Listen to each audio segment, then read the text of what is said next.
Hoy en Lengua Larga. Ir a la casa de mi tía Martina era similar a obtener un logro sindical. Imagínense uno de los peores sindicatos del mundo. No voy a dar nombres. Tenía que haber horas, días de negociación entre ve con tu papá y luego con tu mamá para poder conseguir un permiso de ambos y todo para comer un cerdo vegano. A pesar de los 10 centímetros promedio que mide una lengua humana, todos somos lenguas largas. Nos encanta el chisme, nos gusta contar historias. Y qué mejor, aquellas que hablan de comida. Donde la lengua es parte importante de la deglución, masticación y sentido del gusto. Esto es Lengua Larga, el podcast donde el chef Juan Ángel te cuenta historias de cocina, consejos y recetas. ¡Comenzamos! ¿Cómo están, Lengua Largas? Los saluda otro Lengua Larga de este lado. Soy el chef Juan Ángel y me da mucho gusto que estemos presentes interactuando en esta tercera emisión o tercer episodio, porque es el nombre correcto en la cuestión de los podcasts. En esta ocasión vamos a platicar de un cerdo vegano, que es una cuestión contradictoria, pero existe, y me va a dar mucho gusto que nos adentremos en una historia que me trae mucha nostalgia y que conecta no solamente con mis sabores y los recuerdos, sino también con una situación geográfica muy particular. Iniciamos. ¡A picar cebolla! Lengua larga, Ir a la casa de mi tía Martina era igual a un logro sindical. Tenía que haber negociación entre mi papá, que es hermano de mi tía Martina, y mi mamá, que es la cuñada y la parte más estricta de la casa, pues que no quería que nos las lleváramos en la calle, ¿no? Y es que ir a con mi tía Martina era igual a llevarnos en la calle, pero no en la calle de este lado donde está el pavimento y pasan los carros, sino del otro lado de la calle. Mi tía Martina vive en la capital del mundo, a donde nos hemos remitido y nos remitiremos en muchas de las historias que les voy a platicar en este podcast. Y vivía como a 400 metros de la casa. Imagínense, un pueblo de 1,500 personas, 1,500 habitantes, y a 400 metros de mi casa, atravesando la calle casi, estaba la casa de mi tía Martina. Pero aún así había mucha resistencia por parte de mis papás de dejarnos salir a la calle. Y es que la casa de mi tía estaba en una loma, ¿sí? Está en una loma. Para llegar a la casa, uno tiene que subir más o menos 15 escalones, llega al porche, y luego ya está la casa. Y detrás de la casa hay un cerro que se conecta con la capilla de la Virgen de Guadalupe, que no puede faltar en cualquiera de los pueblos mexicanos. Debe de haber siempre la capilla de San Judas y la capilla de la Virgen de Guadalupe. Entonces, la capilla de la Virgen de Guadalupe estaba conectada mediante unas colinas a la casa de mi tía Martina. En esas colinas era donde jugábamos de niño. Había una gran variedad de chollas, una gran variedad de cactus, de ramas de sangrengado. Había también unas bajadas y unas subidas que nos llamaban a jugar a las escondidas, a volar papalotes y a llenar, eso no lo hagan por favor en sus casas, pero llenábamos unas botellas de refresco, de esas de plástico, las llenábamos con ácido muriático y luego les echábamos unas cosas de aluminio, que no voy a decir cuál para no dar la idea completa del vandalismo.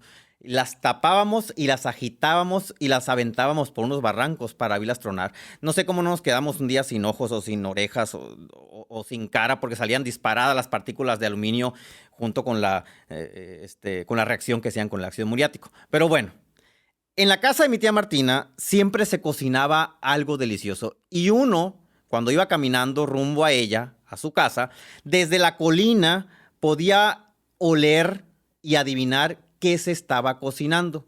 Les enlisto, por ejemplo, las cosas que se olían desde la colina. Tortillas de manteca, y van en ese orden de aparición y de importancia y de repetición dentro del periodo de tiempo, en una semana o en un mes, ¿no? Olía más a tortillas de manteca. Luego, olía a empanadas rellenas de calabaza. Olía a bizcochuelos o a galletas. Y olía también a cochitos. Los cochitos son la especialidad, junto con las donas, de lo cual platicaremos en otro episodio. Los cochitos eran la especialidad de mi tía Martina. Yo antes de conocerlos en una panadería de algún supermercado o en alguna panadería popular ya de la ciudad, porque pues, en el pueblo no había panadería. Los conocí en la casa de mi tía Martina. Cuando los vi por primera vez en una panadería, dije, mira, son como los que hace mi tía Martina. Obviamente no. Mi tía Martina hacía los cochitos como los de tal panadería. Los cochitos necesitaban un molde en particular, ¿sí? Es decir, un molde que fuera en forma de un cerdito. Era un cerdito mal dibujado, para ser objetivos. No era un cerdito totalmente simétrico y con la colita así enroscada como el que conocemos, no. Era un cerdito medio cuadrado, con patas cuadradas, una orejita, y eso sí, el molde de aluminio, que ya estaba negro de tanta grasa y tiempo y manos, tenía un herraje, es decir, por dentro tenía una figura en forma de una S que cuando uno aplastaba la masa se le quedaba esa forma de herrar. Y así era un cochito que tenía dueño y por consiguiente, si ustedes veían ese cochito en alguna otra parte, sabían que había sido hecho con el molde de mi tía Martina. Había también, dentro de la parafernalia y de toda esa tradición gastronómica, unas hojas para hornear. Esas hojas para hornear, que ahorita las podemos comprar en un supermercado, que son las charolas para hornear, que tienen 2 asitas, algunas tienen antiadherente, hay rojas, azules, de colores, con chispitas y bonitas y demás. Eran partes de latas de manteca. Si ustedes han visto en algún abarrotes que venden por mayoreo o en alguna tienda o en algún mercado, hay unas latas triangulares, ¿sí? Altas, que son de un aluminio galvanizado, ¿sí? En las que se almacena la manteca, ¿sí? Esas latas de manteca, ya que estaban limpias, desocupadas, se extendían, se abrían a golpe de martillazo y luego se les hacía una orilla doblándolas con unas pinzas. Y en esas charolas hechas con latas de manteca, ahí se horneaban los famosos cochitos de mi tía Martina. En repetidas ocasiones me tocó probarlos. Siempre quería estar ahí cuando los iba a preparar y siempre me gustaba ver la forma en que trataba cada cochito como si fuera un ser vivo realmente. Extendía la masa, pinchaba la masa con el molde y lo retiraba con las manos de una manera delicada como si estuviera tomando un bebé y lo ponía sobre la hoja para hornear. Esta preparación obviamente fue heredada de mi nana Teresa, su mamá, la mamá de mi papá, mi abuela materna, y esa receta dio origen a una que actualmente se sigue preparando en la familia. Y son cochitos prietos, así muy morenos, porque se hacen con panocha. La panocha que es este producto que se obtiene de la caña de azúcar, ¿sí? Que es como el azúcar mascabado, pero en una forma todavía más salvaje. Y es una receta que nos sigue llenando de recuerdos, que nos sigue llenando de aromas y que seguimos disfrutando así, sopeada en una taza caliente de café con leche. A revolver los frijolitos. ¡Lengua larga! ¡La, la, la, la, la! Quienes aún tenemos la dicha de abrazar y de convivir con cocineros y cocineras como mi tía Martina, y a lo mejor como su mamá, a lo mejor como su abuela o como su papá. Hay muchos hombres que son diestros en la preparación de carnitas, de chicharrones, de panes, de ollas de frijoles con carne, de pozoles, de barbacoas, de productos muy vastos, de platillos muy vastos. Quienes tenemos aún la oportunidad y esa bendición de poder convivir con ellos, tenemos también una gran responsabilidad. Y escuchen y anoten esto muy bien, por favor. Si usted vive con su mamá y su mamá cocina y tiene una receta típica como la de los cochitos, que nadie más hace en su familia, ni su abuela, ni sus hermanos, ni sus tías, ustedes tienen una obligación moral, el de extraerle esa receta de su cabeza, sacársela con un tirabuzón o un sacacorchos y hacerla suya, porque es la única manera en la que vamos a poder heredar la tradición gastronómica familiar.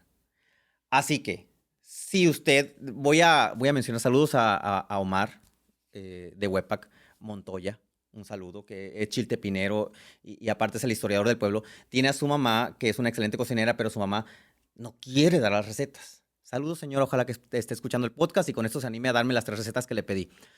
No quiere dar las recetas, pero hay fórmulas para, y ahorita más que tenemos la tecnología, para sacarlas y documentarlas.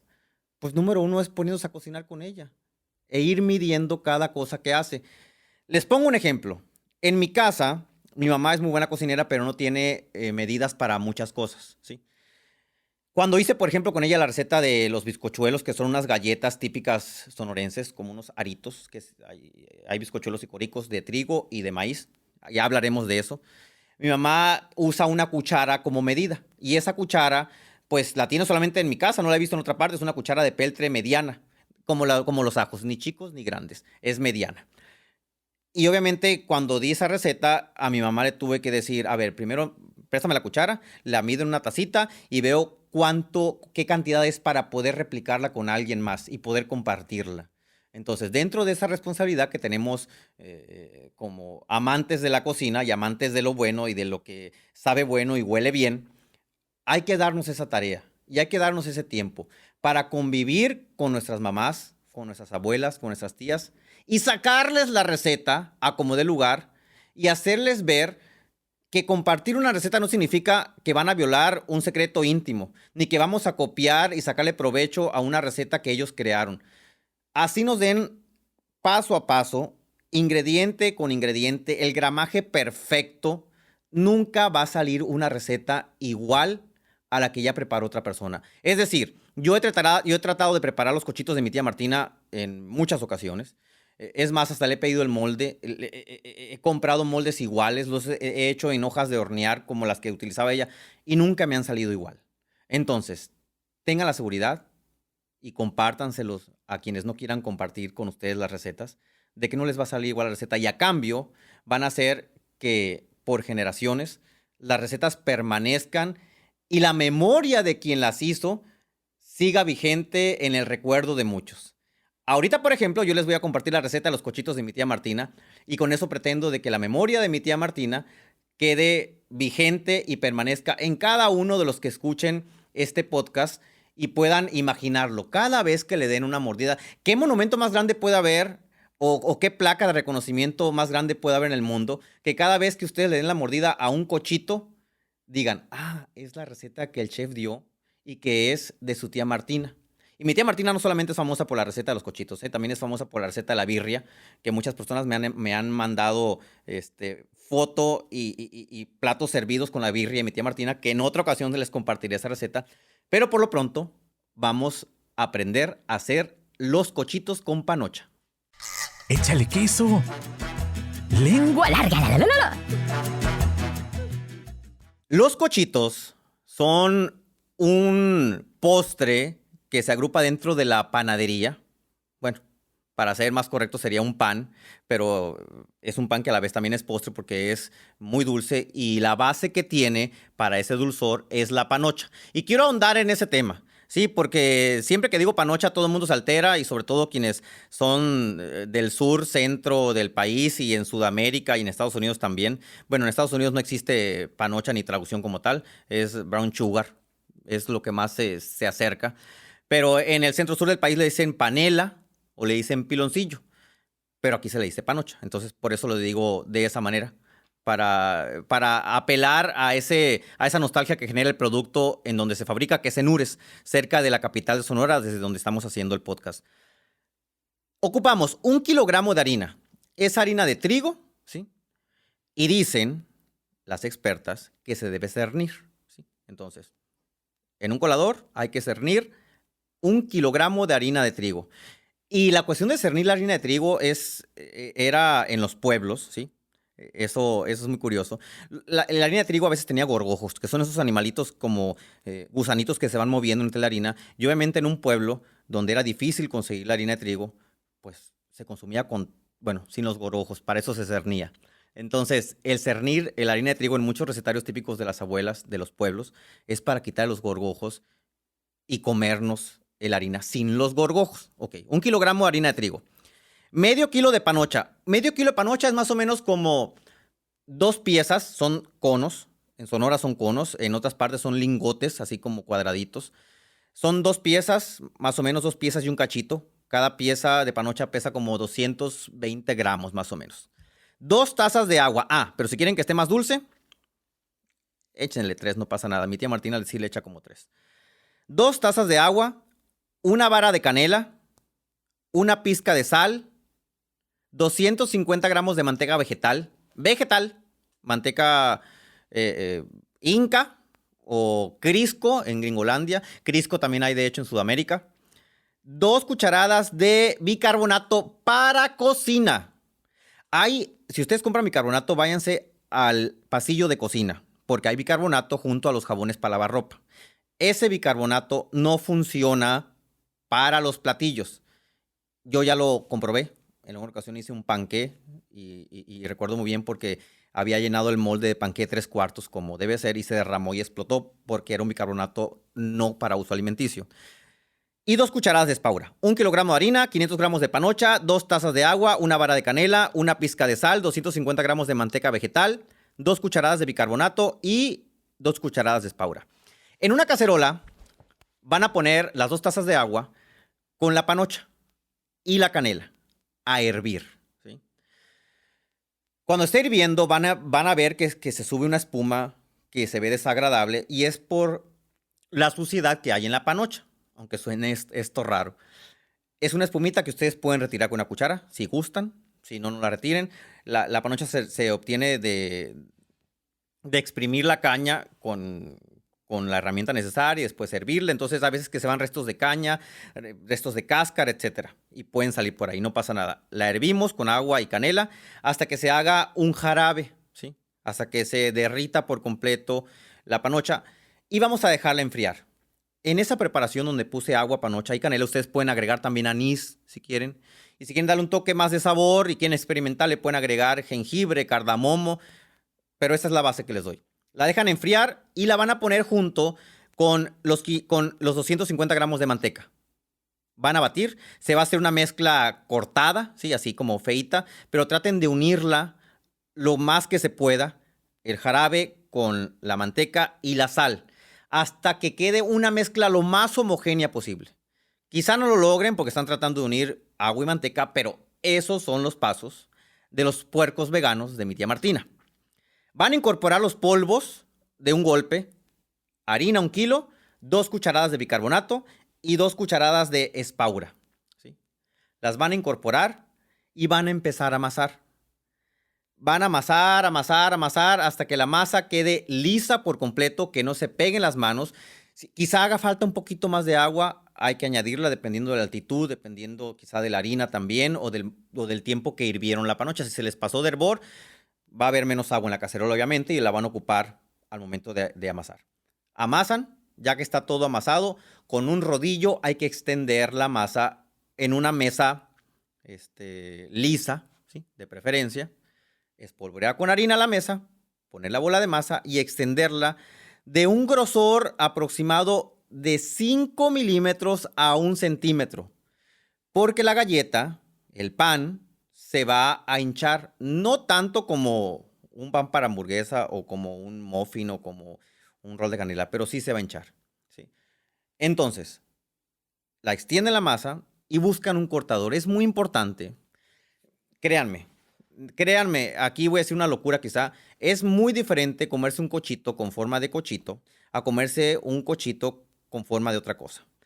A veces con la masa que sobraba, mi tía nos hacía galletas en forma de triángulos, de corazones, de rombos, y no sabían igual que los cochitos. Y esto tiene algo científico de por medio, ¿eh? En la cocción de un cochito que es más grande, hay más posibilidad de guardar humedad en su interior, que si lo hacemos con un cortador de galleta pequeña que no tiene la capacidad de guardar tanta humedad porque el fuego va a invadir por todas partes y va a deshidratar la masa. Entonces, hay algo de ciencia en esto.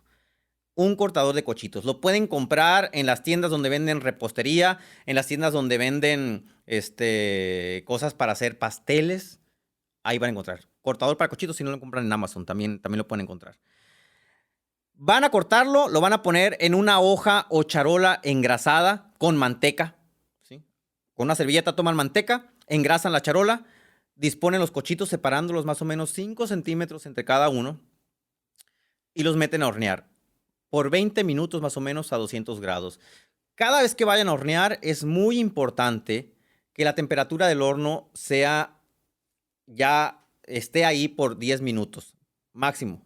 Es decir, hay que precalentar el horno con la temperatura que se va a hornear, en este caso son 200 grados, 10 minutos previos, ¿sí? Porque de lo contrario, vamos a abrir el horno, ¿sí?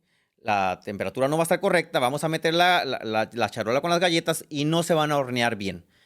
En palabras de mamá, se van a pasmar. Por si ustedes no sabían que se van a pasmar, es algo más o menos como eso. Cuando ya estén cocidos, hay que dejarlos enfriar. Si le quedaron muy duros, que puede suceder, que les hayan quedado muy duros, ya que se enfrían, los meten en una bolsa, cortan una manzana a la mitad. Y esta solución es no solamente para los cochitos, para cualquier otra galleta o pan que les haya quedado como piedra. Bueno, no tanto como piedra porque no hace milagros la manzana, pero en una bolsa resellable, en una bolsa que puedan atar y amarrar y sellar muy bien, pongan el pan, o en este caso los cochitos o las galletas, que quizás se quedaron descubiertas y se pusieron duras, una manzana cortada a la mitad, lo dejan ahí toda la noche y la humedad de la manzana va a provocar que las galletas se conviertan en un producto suave, que se pueda partir a la mitad y obviamente que se pueda consumir con mayor facilidad. Ahí está la receta. Si quieren, la pueden buscar en mis redes sociales también y espero que la disfruten. Hay una tarea en este episodio que a todos nos queda como una responsabilidad, ¿sí? Tenemos que ir detrás de esas personas que todavía viven, que nos dan amor a través de sus preparaciones y tenemos que sacarles la receta como de lugar. No se vale eso, es que mi tía no quiere, se va a ir con ella a la tumba. Si se va con ella a la tumba, se va a ir también con ella a la tumba su memoria. Entonces, eviten que se vaya a la tumba la memoria de la tía. Y desde el cielo yo estoy seguro que la tía les va a agradecer que al momento de morder o de probar un platillo de ella, de su tía, la estén recordando a diario o cada hora aquí en la tierra. Me dio mucho gusto que me acompañaran. Recuerden que me pueden seguir en mis redes sociales que van a escuchar a continuación. Hasta luego. Si todavía no se definen como lengua largas, espero que en el próximo capítulo se puedan aceptar como tal. ¿Ya te aceptaste como lengua larga? ¿No? Entonces espera el siguiente episodio. ¡Sí! ¡Bienvenido al club! Sigue al Chef Juan Ángel en Facebook, Instagram, YouTube, Twitter, OnlyFans. Uy, no, eso no. Busca recetas, cocina con él e interactúa. Búscalo en todas las plataformas como Chef Juan Ángel. Afila la lengua larga para el siguiente episodio. ¡Adiós!